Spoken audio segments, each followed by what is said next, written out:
Good afternoon, ladies and gentlemen. Today, I stand before you not just as a journalist, but as a witness to history, a child of Ghana's turbulent past, and a soldier in the fight for truth.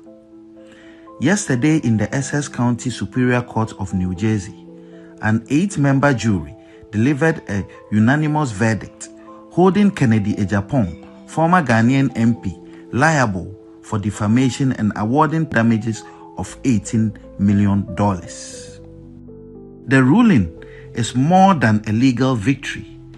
It is a profound affirmation that truth matters, that justice is not a privilege of the powerful, and that the arc of history does indeed bend towards righteousness. My story begins long before this moment. I was born at the 37 Military Barracks in Accra, the son of the soldier who served in an era where power belonged to those who wielded the gun. I grew up watching my nation transition from military rule to democracy, witnessing firsthand the struggle of ordinary Ghanaians yearning for justice, transparency, and accountability. When Ghana finally embraced democracy, I knew that safeguarding it required more than just laws. It needed the unyielding courage of those willing to hold power accountable. That is why I chose journalism, not as a career, but as a calling. Over the years, my team and I have exposed corruption at the highest levels, from the corridors of politics to the halls of justice. But in fighting the corrupt, one becomes a target. Mr. Agyapong, in a desperate bid to silence me, labeled me a land grabber, an extortionist, a murderer, a tax evader, and a blackmailer who ought to be hanged. These were not just lies. They were calculated attempts to destroy my credibility and put my life in danger. While Ghana's legal system failed to deliver justice in 2018, the U.S. court upheld truth. This case was not easy.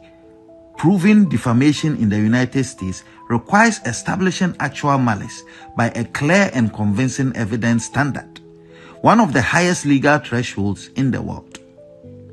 That the jury ruled 8-0 in my favor on every count is a testament to the fact that Mr. Agyapong acted with reckless disregard.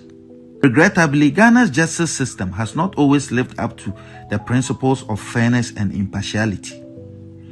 When I sued Mr. Agyapong in 2018, despite his inability to legally substantiate his allegations, the court ruled against me, with Justice Barr scandalously branding me a terrorist instead of adjudicating the facts before him.